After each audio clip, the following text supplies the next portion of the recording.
নমস্কার, the power of অ্যাস্ট্রোলজির আজকের এই অনুষ্ঠানে আপনাদের সবাইকে স্বাগত। আজ আমি আলোচনা করব বিবাহ নিয়ে। আমরা যারা সাধারণ মানুষ, আমরা যারা অ্যাস্ট্রোলজি জানি না, বুঝি না, তারা দৈনন্দিন জীবনে বা অকস্মাৎ জীবনে প্রেম এলো বা দেখা গেল আমার বিবাহের কথা চলছে, সবসময় কিন্তু কোনো অ্যাস্ট্রোলজারের সাথে আমরা কানেক্ট করতে পারি না, যুক্ত হতে পারি না। বা আজকের দিনে দাঁড়িয়ে আমরা যুক্তও যদি হই, দেখা গেল আমি আমার বিবাহ নিয়ে বা একজন পুরুষ তার স্ত্রী সম্পর্কে বা একজন মহিলা তার স্বামী সম্পর্কে ডিটেলিং করার জন্য যখন কোনো অ্যাস্ট্রোলজারের কাছে যায়, আমি আমার চেম্বারে দেখেছি বেশিরভাগ অ্যাস্ট্রোলজার কেবলমাত্র রেমেডি বিক্রি করার জন্য তাদেরকে ভয় দেখায় বা মিসগাইড করে। এটা বিটার ট্রুথ, শুনতে খারাপ লাগলেও কিন্তু এটা ভীষণ সত্য। আজ আমি এমন কিছু প্রসেস এখানে বলে দেব, বলা ভালো শিখিয়ে দেব, যেইটা ঘরে বসে তোমরা অ্যাপ্লাই করতে পারবে। এখন তোমরা সবাই বলতে পারো, বাবা এখনই তো আপনি আবার সেই সায়েন্টিফিক অ্যাস্ট্রোলজি বা সেই বিজ্ঞান, সেই কঠিন অঙ্ক সবকিছু বলবেন না। 130 কোটি 140 কোটি মানুষের মধ্যে যাদের অক্ষর জ্ঞান আছে, তারা প্রত্যেকে এই ক্যালকুলেশনটা করতে পারবে, এটা আমার গ্যারেন্টি।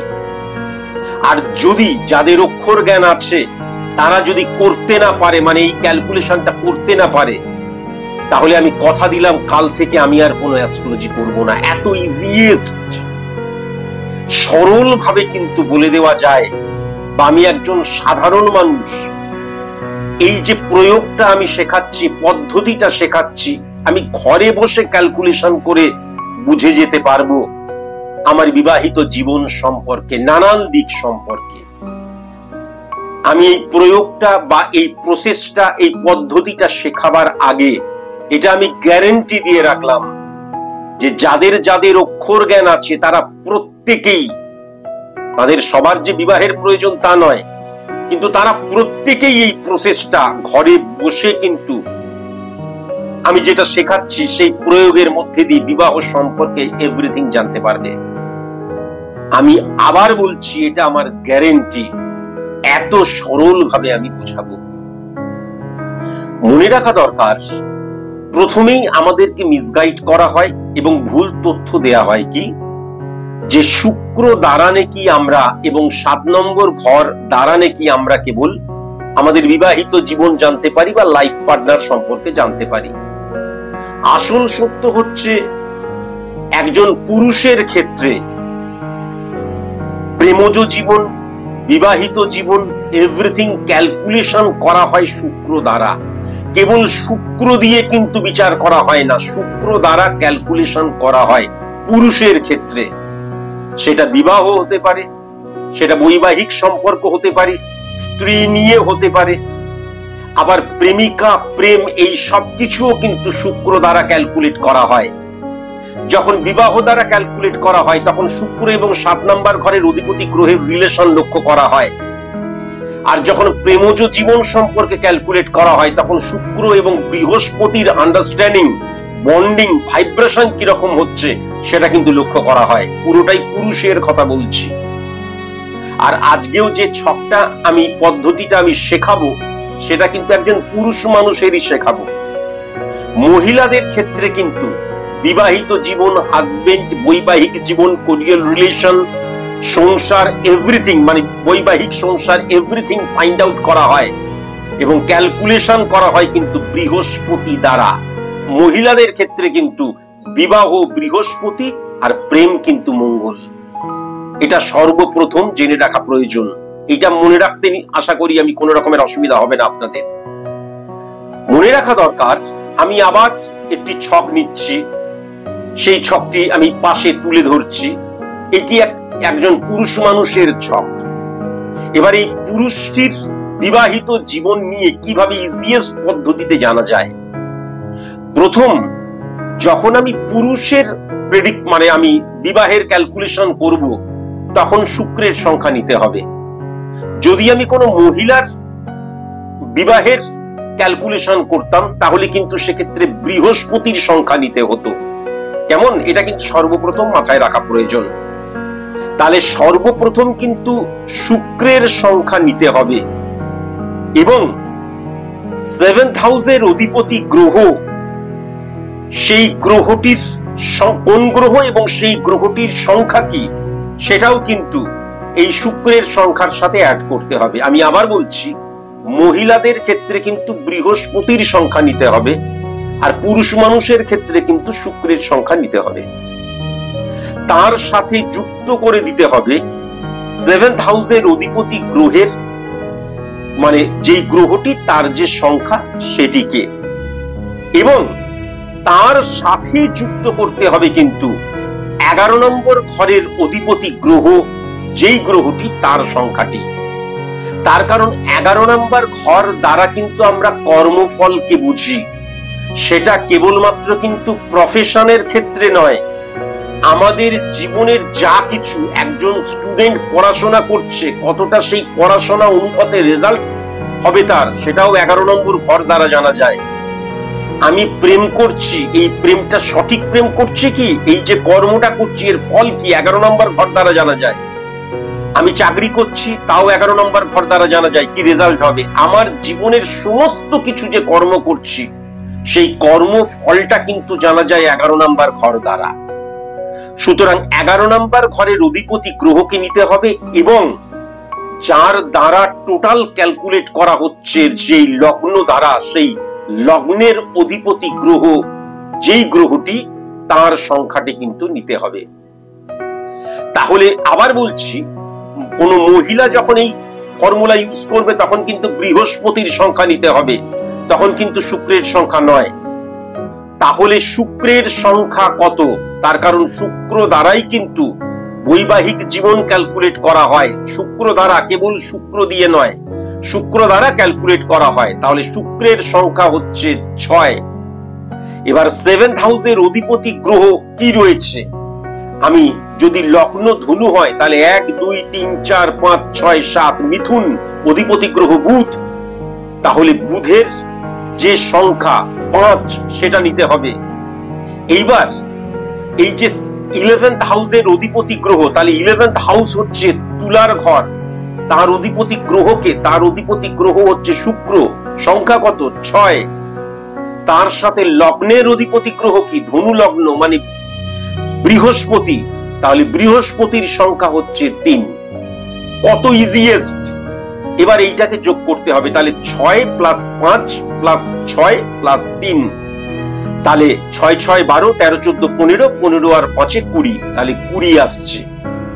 তাহলে এই 20 কে এবার ভাঙতে হবে, 2 + 0, তাহলে 2 আসছে।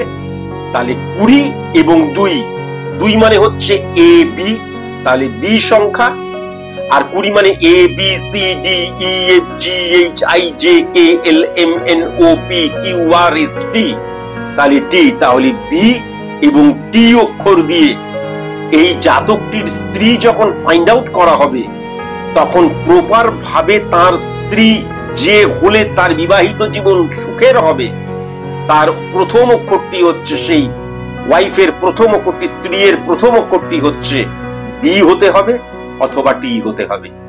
কত ইজিয়েস্ট ব্যাপার। এইবার চলে আসা যাক সেকেন্ড ফর্মুলায়। আশা করি এটা বুঝতে কোনো রকমের কোনো অসুবিধা হয়নি। সেকেন্ড ফর্মুলাটা একদম ইজিয়েস্ট। 7th হাউসের অধিপতি গ্রহ, এক্ষেত্রে কি বললাম? মিথুন। তাহলে 7th হাউসের অধিপতি গ্রহ, মিথুনের অধিপতি গ্রহকে বুধ, তাহলে বুধের সংখ্যাটা নিতে হবে এবং 7th হাউসের সমসপ্তমে যে গ্রহটি বসে রয়েছে, যেই ঘরটি এবং সেখানে যে অধিপতি গ্রহ তার সংখ্যাটি নিতে হবে এবং সেটিকে যুক্ত করে দিতে হবে সর্বপ্রথম।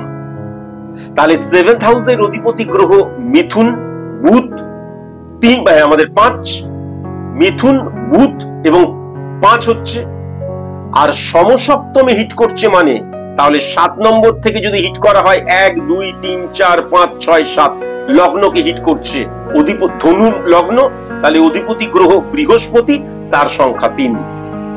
তাহলে বুধের সংখ্যা 5 7 নম্বর ঘরে আর 1 নাম্বার ঘরের লগ্নের ঘরের বৃহস্পতির সংখ্যা হচ্ছে 3, তাহলে 5 প্লাস 3 সমান সমান 8।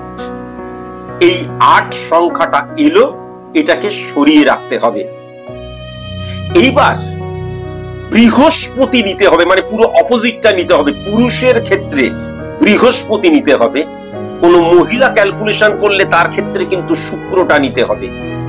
তাহলে প্রথমত হচ্ছে বৃহস্পতির ঘর, তাহলে ধনু এবং মীন হচ্ছে বৃহস্পতির ঘর, তাহলে 1 নাম্বার ঘর এবং 4 নাম্বার ঘর, তাহলে এই 1 প্লাস 4 নিতে হবে।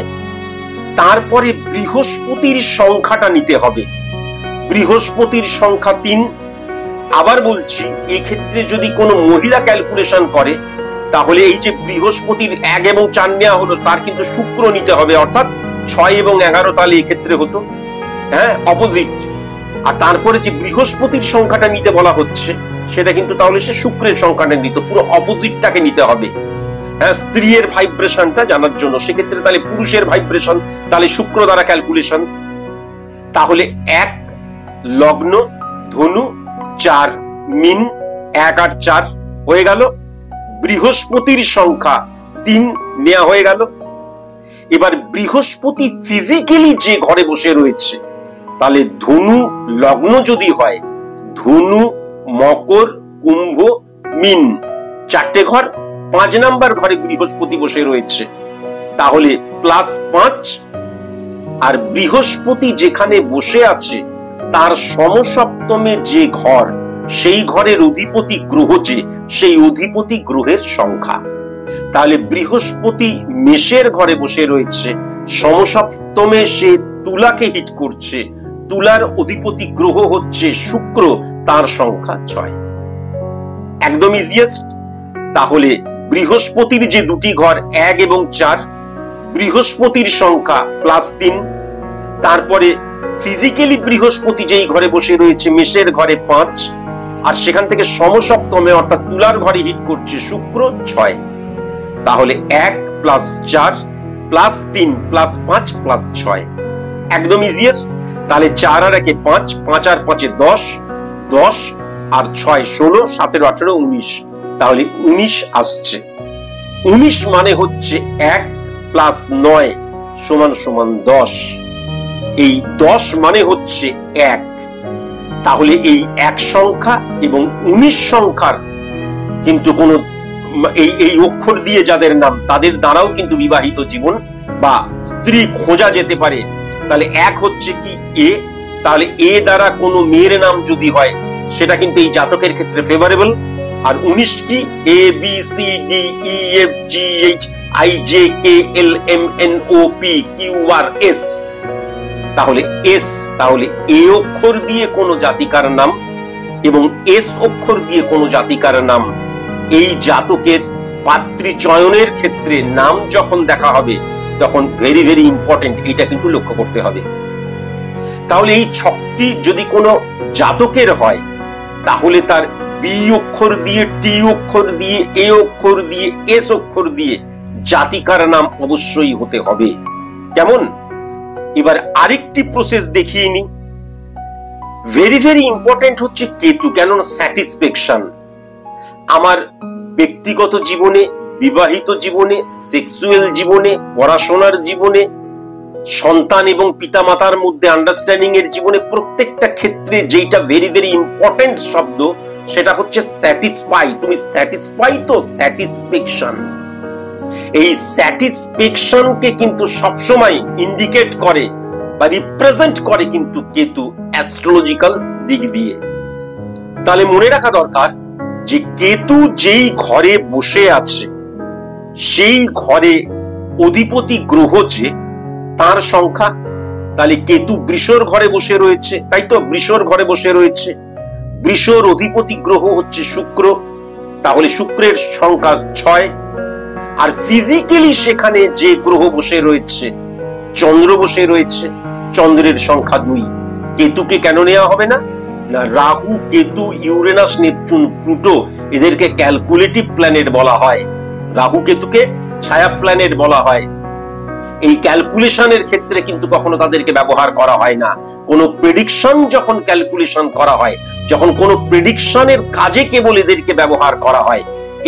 এই যে ম্যাথমেটিক্যাল যে ক্যালকুলেশন, এই ক্যালকুলেশনে কিন্তু ছায়া প্ল্যানেটকে কখনো গ্রহণ করা হয় না, বা ক্যালকুলেটিভ প্ল্যানেটকে কখনো এরা কিন্তু এই নিয়ন্ত্রিত করে, এরা চালিত করে, কিন্তু নিজেরা কখনো ইনভলভ হয় না। তাহলে শুক্র 6 হলো আর চন্দ্র 2 হলো, তাহলে 8। এই 8টাকে কিন্তু সরিয়ে রাখতে হবে। কেমন?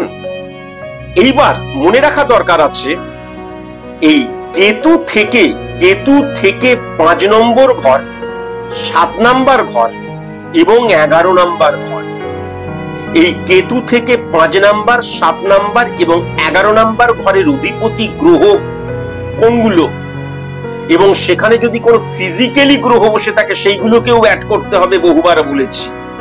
তাহলে কেতু 6 নম্বর ঘরে বসে রয়েছে, তাহলে 5 নম্বর ঘরটি যদি দেখা যায় কেতু থেকে, তাহলে 1 2 3 4 5 10 নম্বর ঘরটা আসছে কন্যার ঘর, অধিপতি গ্রহ বুধ, তার সংখ্যা 5।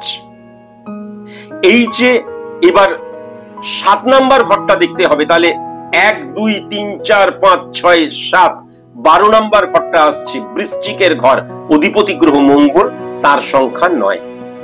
এবার 11 নম্বর ঘরটা দেখতে হবে, তাহলে 1 2 3 4 5 6 7 8 9 10 11, 11 মানে হচ্ছে মিন, মিনের অধিপতি গ্রহ হচ্ছে বৃহস্পতি, তার সংখ্যা হচ্ছে 3।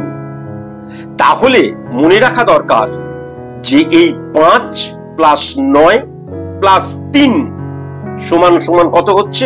5 6 7 8 9 10 11 12 13 14 15 16 17 হচ্ছে। 17 মানে 1 প্লাস 7 সমান সমান 8।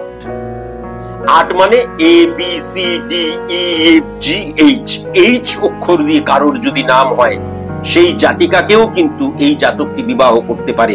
প্রথম শর্ত যে নামের ক্যালকুলেশন, সেইখানে কিন্তু উত্তীর্ণ হচ্ছে, এটা লক্ষ্য করা যাচ্ছে। এইবার আগেও কিন্তু আমি একবার 8 বলেছিলাম, সেটাকে সরিয়ে রাখতে বলেছিলাম, এক্ষেত্রেও কিন্তু 8কে সরিয়ে রাখতে বলেছি। তাহলে 8 গুণিত 8 কত হচ্ছে? 8 8 64 হচ্ছে। তাহলে 6 প্লাস 4 সমান সমান 10, 1 প্লাস 0 তাহলে 1 হচ্ছে। তার মানে এ অক্ষর দিয়ে যে যার নাম হবে, এটা যেহেতু জাতকের ক্যালকুলেশন করছি, তাহলে এই অক্ষর দিয়ে যদি কোনো জাতিকার নাম হয়, সেক্ষেত্রেও কিন্তু অবশ্যই তাকে বিবাহ করা যেতে পারে। কত ইজিয়েস্ট ব্যাপার। এবার একটু তাড়াতাড়ি বলি, সময়টা বড্ড কম। মনে রাখা দরকার, আমরা অনেক ক্ষেত্রেই ভাবি যে আমি প্রেম করছি, কিন্তু প্রেম করে বিবাহটা কি শুভ হবে, নাকি দেখে শুনে বিবাহ করাটা শুভ হবে? এটা ভেরি ভেরি ইম্পর্টেন্ট। আমরা আজকালকার দিনে বেশিরভাগই কিন্তু প্রেমজ সম্পর্কে লিপ্ত, কিন্তু প্রেম করে বিবাহটা কি শুভ, নাকি দেখে শুনে বিবাহ করাটা শুভ? এইটা আমি জানবো কি করে?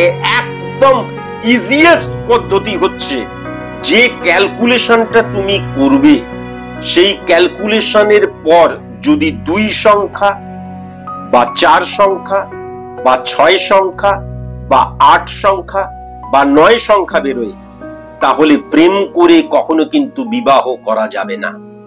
আবার বলছি, 2 সংখ্যা 4 সংখ্যা 9 সংখ্যা, 2 সংখ্যা 4 সংখ্যা 6 সংখ্যা 8 সংখ্যা এবং 9 সংখ্যা, 2 4 6 8 এবং 9 সংখ্যা যদি বেরোয়, তাহলে কিন্তু প্রেম করে বিবাহ করা যাবে না। আর যদি 1 সংখ্যা বেরোয়, 3 সংখ্যা বেরোয়, 5 সংখ্যা বেরোয়, 7 সংখ্যা বেরোয়, তাহলে কিন্তু প্রেমজ বিবাহ অবশ্যই করা যেতে পারে। অ্যাস্ট্রোলজিক্যাল দিক দিয়ে প্রথম ধাপে কিন্তু তুমি উত্তীর্ণ, যে প্রেম করে কিন্তু এই বিবাহ করতে পারে। কি করতে হবে? পুরুষের ক্ষেত্রে কিন্তু শুক্রকে নিতে হবে, আর মহিলাদের ক্ষেত্রে কিন্তু যেহেতু প্রেম ক্যালকুলেট করা হয় মঙ্গল দ্বারা, তাই জন্য মঙ্গল নিতে হবে। এক্ষেত্রে কিন্তু বৃহস্পতি নয়। পুরুষের ক্ষেত্রে শুক্র নিতে হবে, মেয়েদের ক্ষেত্রে মঙ্গল নিতে হবে। তাহলে পুরুষের ক্ষেত্রে শুক্র নিলাম, তার সংখ্যা, বৃহস্পতি তার সংখ্যা, যেহেতু অপোজিট সেক্সকে সে রিপ্রেজেন্ট করছে। মঙ্গলকে নিতে হবে, ভেরি ভেরি ইম্পর্টেন্ট, মঙ্গলময়, মঙ্গল ভেরি ভেরি ইম্পর্টেন্ট, মঙ্গলের সংখ্যা। কেতু যেই ঘরে বসে রয়েছে ফিজিক্যালি এবং ভাবগতভাবে সেই ঘরের অধিপতি গ্রহের সংখ্যা এবং ফিজিক্যালি যেই গ্রহ বসে রয়েছে তার সংখ্যা, এবং 11 নম্বর ঘরের অধিপতি গ্রহের সংখ্যা এবং ফিজিক্যালি কোনো গ্রহ বসে থাকলে তারও সংখ্যা প্লাস করতে হবে। এটা কত ইজিয়েস্ট ব্যাপার। শুক্রের সংখ্যা, বৃহস্পতির সংখ্যা, মঙ্গলের সংখ্যা, কেতু যেই ঘরে ফিজিক্যালি বসে রয়েছে সেই ঘরে অধিপতি গ্রহের সংখ্যা এবং ফিজিক্যালি কোনো গ্রহের সংখ্যা, এবং 11 নম্বর ঘরের অধিপতি গ্রহের সংখ্যা এবং সেখানে ফিজিক্যালি যে গ্রহ বসে রয়েছে তার সংখ্যা যুক্ত করে দিতে হবে। তাহলে কি হলো? শুক্রের সংখ্যা 6, বৃহস্পতির সংখ্যা 3, মঙ্গলের সংখ্যা 9, কেতুর ঘরে কি বসে রয়েছে? চন্দ্র বসে রয়েছে 2, আর এটা বৃষর ঘর, শুক্র 6 প্লাস 11 নম্বর ঘরের অধিপতি গ্রহ তুলা, তার অধিপতি গ্রহ শুক্র, সেই ঘরে কোনো গ্রহ বসে নেই, সুতরাং 6। তাহলে 6 plus 3 plus 9 plus 2 plus 6 plus 6, 3 6 18 19 20 21 22 23 24 25 26 27 28 29 30 31 32, তাহলে 32 আসছে।